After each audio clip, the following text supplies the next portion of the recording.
अस्सलाम वालेकुम जी। मैं सोचा भी अज तुहाडे नाल एक गल सांझी कर लवां। वेले दी नमाज ते एक वेले दियां टक्करां। असीं जिहड़े ना हर काम ही लेट कर दिंदे हैं, हर काम च देर करते हैं, फिर बाद च पछतांदे रहंदे हैं भी असीं आह काम टाइम दा क्यों नहीं कीता। ये सिर्फ मेरा एक जने दा मसला नहीं, असीं सारे पाकिस्तानी जिन्ने भी असीं लोग हैं ना, असीं सारे काम दे विच हर काम विच लेट करते हैं।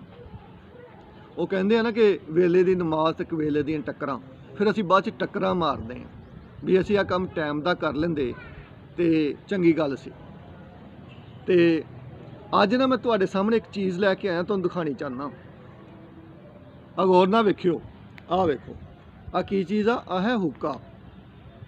हुक्का जिहड़ा ना ये साडे बजुर्ग, साडे चाचे, साडे ताए, साडे बाबे पींदे हुंदे सीगे।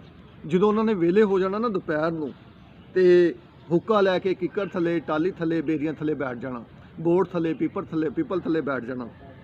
ਤੇ ਇਹ ਹੁੱਕਾ ਜਿਹੜਾ ਨਾ ਮੁਹੱਬਤ ਦੀ ਸਾਂਝ ਸੀ, ਮੁਹੱਬਤ ਵਧਾਉਂਦਾ ਸੀ। ਬਜ਼ੁਰਗ ਜਿਹੜੇ ਆ ਨਾ, ਕਿਸੇ ਨਾਲ ਅਗਰ ਇੱਕ ਦੋ ਦਿਨ ਨਾਰਾਜ਼ ਵੀ ਹੋ ਜਾਂਦੇ ਸੀਗੇ, ਫਿਰ ਦੁਬਾਰਾ ਜਾ ਕੇ ਇਕੱਠੇ ਬਹਿ ਜਾਂਦੇ ਸੀ ਤੇ ਹੁੱਕਾ ਪੀਂਦੇ ਹੁੰਦੇ ਸੀਗੇ।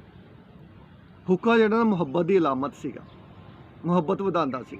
ਹੁਣ ਉਹ ਬਾਬੇ ਨਹੀਂ ਰਹੇ, ਉਹ ਬਜ਼ੁਰਗ ਨਹੀਂ ਰਹੇ, ਨਾ ਉਹ ਮੁਹੱਬਤ ਰਹੀ ਆ, ਨਾ ਉਹ ਹੁੱਕੇ ਰਹੇ ਆ, ਨਾ ਉਹ ਚਾਅ ਰਹੇ ਆ। ਪਹਿਲੇ ਇੱਕ ਦੂਜੇ ਦਾ ਚਾਅ ਹੁੰਦਾ ਸੀਗਾ, ਮੁਹੱਬਤ ਹੁੰਦੀ ਸੀਗੀ, ਇੱਕ ਦੂਜੇ ਦਾ ਖਿਆਲ ਹੁੰਦਾ ਸੀਗਾ, ਅਹਿਸਾਸ ਹੁੰਦਾ ਸੀਗਾ। ਹੁਣ ਨਹੀਂ ਹੈਗਾ। ਅੱਛਾ, ਤੇ ਆ ਹੁੱਕੇ ਦੇ ਬਾਰੇ ਮੈਂ ਇੱਕ ਹੋਰ ਗੱਲ ਵੀ ਤੁਹਾਨੂੰ ਦੱਸਣੀ ਸੀਗੀ ਕਿ ਇਹ ਹੁੱਕਾ ਜਿਹੜਾ ਹੈ ਸਾਡੇ ਬਜ਼ੁਰਗਾਂ ਦਾ ਹੁੱਕਾ। ਮੇਰੇ ਅੱਬਾ ਜੀ ਆ ਹੁੱਕਾ ਪੀਂਦੇ ਹੁੰਦੇ ਸੀਗੇ। ਅੱਬਾ ਜੀ ਅੱਲਾ ਨੂੰ ਪਿਆਰੇ ਹੋਏ 5-6 ਸਾਲ ਪਹਿਲੇ, ਤੇ ਮੈਂ ਘਰ ਵਾਲਿਆਂ ਨੂੰ ਕਿਹਾ, ਮੈਂ ਕਿਹਾ ਇਸ ਹੁੱਕੇ ਨੂੰ ਸਾਂਭ ਕੇ ਰੱਖ ਲਓ। ਉਹਨਾਂ ਨੇ ਇਹਨੂੰ ਸਾਂਭ ਕੇ ਪੇਟੀ ਦੇ ਪਿੱਛੇ ਰੱਖਤਾ, ਬਕਸਿਆਂ ਦੇ ਪਿੱਛੇ। ਸਮਾਨ ਬਦਲਦਾ ਰਿਹਾ ਇੱਕ ਕਮਰੇ 'ਚੋਂ ਦੂਏ ਵਿੱਚ, ਤੇ ਹੁੱਕਾ ਵੀ ਨਾਲ ਨਾਲ ਬਦਲਦਾ ਰਿਹਾ ਜਗ੍ਹਾ ਆਪਣੀ। ਇਹਨੂੰ ਅਸੀਂ ਜਿਸ ਤਰ੍ਹਾਂ ਸਾਂਭਿਆ ਵਾ, ਅਸੀਂ ਆਪਣੇ ਬਜ਼ੁਰਗਾਂ ਨੂੰ ਇਦਾਂ ਕਿਉਂ ਨਹੀਂ ਸਾਂਭਦੇ? ਸਾਨੂੰ ਚਾਹੀਦਾ ਕਿ ਜਿੱਦਾਂ ਅਸੀਂ ਬਜ਼ੁਰਗਾਂ ਦੀਆਂ ਚੀਜ਼ਾਂ ਸਾਂਭਦੇ ਆ ਨਾ, ਉੱਦਾਂ ਹੀ ਅਸੀਂ ਆਪਣੇ ਬਜ਼ੁਰਗਾਂ ਨੂੰ ਸਾਂਭੀਏ। ਜੋ ਬਜ਼ੁਰਗ ਨਹੀਂ ਰਹਿੰਦੇ, ਫਿਰ ਅਸੀਂ ਉਹਨਾਂ ਦੀਆਂ ਚੀਜ਼ਾਂ ਸਾਂਭੀ ਫਿਰਦੇ ਹਾਂ। ਆ ਮੇਰੇ ਅੱਬਾ ਜੀ ਦਾ ਹੁੱਕਾ ਸੀ ਜੀ, ਆ ਮੇਰੇ ਅੱਬਾ ਜੀ ਦਾ ਬਕਸਾ ਸੀਗਾ, ਆ ਮੇਰੇ ਅੱਬਾ ਜੀ ਦੀ ਜੁੱਤੀ ਸੀਗੀ, ਇਹ ਮੇਰੇ ਅੱਬਾ ਜੀ ਦੀ ਘੜੀ ਸੀਗੀ। ਅਸੀਂ ਫਿਰ ਆਪਣੇ ਬਜ਼ੁਰਗਾਂ ਦੀਆਂ ਚੀਜ਼ਾਂ ਸੰਭਾਲ ਕੇ ਰੱਖਦੇ ਹਾਂ। ਜਦੋਂ ਟਾਈਮ ਹੁੰਦਾ ਬਜ਼ੁਰਗਾਂ ਨੂੰ ਸੰਭਾਲਣ ਦਾ, ਅਸੀਂ ਬਜ਼ੁਰਗਾਂ ਨੂੰ ਸੰਭਾਲਦੇ ਨਹੀਂ।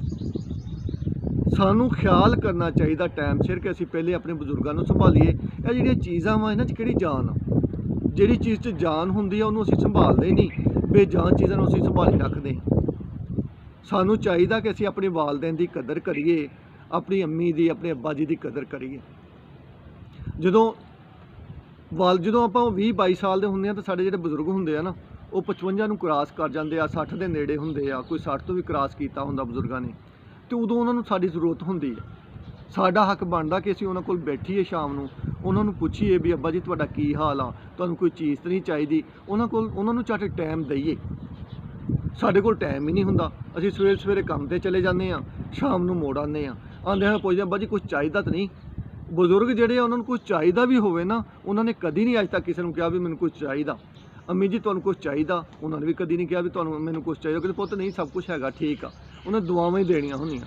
ਇਹ ਹੁਣ ਸਾਡਾ ਹੱਕ ਬਣਦਾ ਕਿ ਅਸੀਂ ਆਪਣੇ ਵਾਲਦੈਨ ਨੂੰ, ਆਪਣੇ ਮਾਂ ਪਿਓ ਨੂੰ, ਆਪਣੀ ਅੰਮੀ ਨੂੰ ਸੰਭਾਲੀਏ, ਔਰ ਵਕਤ ਸਿਰ ਸੰਭਾਲੀਏ। ਆ ਨਾ ਹੋਵੇ ਬਾਅਦ 'ਚ ਪਛਤਾਉਂਦੇ ਰਹੀਏ, ਫਿਰ ਉਹਨਾਂ ਦੀਆਂ ਚੀਜ਼ਾਂ ਲੈ ਕੇ ਫਿਰਦੇ ਰਹੀਏ। ਜਿੱਦਾਂ ਅਸੀਂ ਜਦੋਂ ਸਾਡੇ ਬਜ਼ੁਰਗ ਟੁਰ ਜਾਂਦੇ ਆ, ਅੱਬਾ ਜੀ ਚਲੇ ਜਾਂਦੇ ਆ, ਅੰਮੀ ਹੁਣੇ ਚਲੇ ਜਾਂਦੇ ਆ, ਅਤੇ ਫਿਰ ਬਾਅਦ ਵਿੱਚ ਅਸੀਂ ਕਹਿੰਦੇ ਹਾਂ ਜੀ ਆਹ ਕੋਠਾ ਮੇਰਾ ਵਾ, ਆਹ ਕੋਠਾ ਮੇਰਾ ਵਾ। ਕੁੜੀਆਂ ਕਹਿੰਦੀਆਂ ਆਹ ਬਕਸਾ ਸਾਡਾ ਵਾ, ਆਹ ਸਾਡਾ ਵਾ, ਪੇਟੀ ਅੰਮੀ ਦੀ ਨਿਸ਼ਾਨੀ ਮੈਂ ਲੈਣੀ ਆ, ਫਲਾਣੀ ਅੱਬਾ ਜੀ ਦੀ ਨਿਸ਼ਾਨੀਆਂ ਮੈਂ ਲੈਣੀ ਆ। ਫਿਰ ਅਸੀਂ ਉਹਨਾਂ ਦੀਆਂ ਚੀਜ਼ਾਂ ਵੰਡਦੇ ਫਿਰਦੇ ਹਾਂ, ਉਹਨਾਂ ਦੀਆਂ ਚੀਜ਼ਾਂ ਸਾਂਭਦੇ ਫਿਰਦੇ ਹਾਂ। ਉਹ ਅੱਲਾ ਦੇ ਨੇਕ ਬੰਦੇ, ਉਹ ਜਿਹੜਾ ਕੰਮ ਕਰਨ ਵਾਲਾ ਉਹ ਅਸੀਂ ਕਰਦੇ ਨਹੀਂ। ਉਹ ਜਿਹੜੀ ਅੱਲਾਹ ਤਾਲਾ ਦੀ ਸਾਡੇ 'ਤੇ ਨਿਅਮਤ ਆ, ਜਿਨ੍ਹਾਂ ਨੇ ਸਾਨੂੰ ਪਾਲ ਕੇ ਇੰਨੇ ਵੱਡੇ ਕੀਤਾ, ਅਸੀਂ ਉਹਨਾਂ ਦਾ ਖਿਆਲ ਹੀ ਨਹੀਂ ਰੱਖਦੇ। ਸਾਨੂੰ ਚਾਹੀਦਾ ਅਸੀਂ ਆਪਣੇ ਵਾਲਦੈਨ ਦਾ ਖਿਆਲ ਰੱਖੀਏ, ਆਪਣੇ ਬਜ਼ੁਰਗਾਂ ਦਾ ਖਿਆਲ ਰੱਖੀਏ, ਇਸ ਤੋਂ ਪਹਿਲੇ ਕਿ ਦੇਰ ਹੋ ਜਾਵੇ। ਬਾਪ ਜੰਨਤ ਦਾ ਦਰਵਾਜ਼ਾ ਵਾ, ਮਾਂ ਜੰਨਤ ਵਾ। ਅਗਰ ਸਾਨੂੰ ਦੋਨਾਂ ਦਾ ਹੀ ਖਿਆਲ ਰੱਖਣਾ ਚਾਹੀਦਾ। ਅਗਰ ਅਸੀਂ ਜੰਨਤ ਵਿੱਚ ਦਾਖਲ ਹੋਣਾ, ਤਾਂ ਸਾਨੂੰ ਜੰਨਤ ਦੇ ਦਰਵਾਜ਼ੇ ਦਾ ਵੀ ਖਿਆਲ ਕਰਨਾ ਪੈਣਾ, ਆਪਣੇ ਵਾਲਦ ਦਾ ਵੀ ਖਿਆਲ ਕਰਨਾ ਪੈਣਾ। ਇਸ ਲਈ ਮੇਰੇ ਦੋਸਤੋ, ਮੇਰੇ ਬਜ਼ੁਰਗੋ, ਅਗਰ ਆਹ ਗੱਲ ਚੰਗੀ ਲੱਗੇ ਨਾ, ਤੇ ਇਹਨੂੰ ਅੱਗੇ ਵੀ ਸ਼ੇਅਰ ਕਰ ਦਿਆ ਕਰੋ। ਚੰਗੀ ਗੱਲ ਜਿਹੜੀ ਫੈਲਾਣਾ ਵਾ, ਸਦਕਾ ਹੁੰਦਾ ਵਾ। ਤੇ ਸਦਕਾ ਸ਼ਾਇਦ ਸਾਡੇ ਕਹਿਣ ਨਾਲ ਸ਼ਾਇਦ ਕੋਈ ਬੰਦਾ ਜਿਹੜਾ ਉਹਦਾ ਦਿਲ ਨਰਮ ਹੋ ਜਾਵੇ, ਉਹ ਆਪਣੇ ਮਾਂ ਪਿਓ ਦਾ ਖਿਆਲ ਰੱਖਣ ਲੱਗ ਜਾਵੇ। ਤੇ ਅੱਲਾਹ ਤਾਲਾ ਤੁਹਾਨੂੰ ਸਾਡੇ ਸਾਰਿਆਂ ਨੂੰ ਆਪਣੀ ਹਿਫਜ਼ੋ ਮਾਨ 'ਚ ਰੱਖੇ, ਸਾਰਿਆਂ ਦੀ ਲੰਬੀ ਉਮਰ ਕਰੇ, ਸਾਰਿਆਂ ਨੂੰ ਤਰੱਕੀ ਦੇਵੇ, ਸਾਰਿਆਂ ਤੇ ਮੇਰੇ ਰੱਬ ਦਾ ਫਜ਼ਲ ਹੋਵੇ, ਕਰਮ ਹੋਵੇ। ਤੁਸੀਂ ਵਸਦੇ ਰਹੋ, ਹੱਸਦੇ ਰਹੋ। ਅੱਲਾਹ।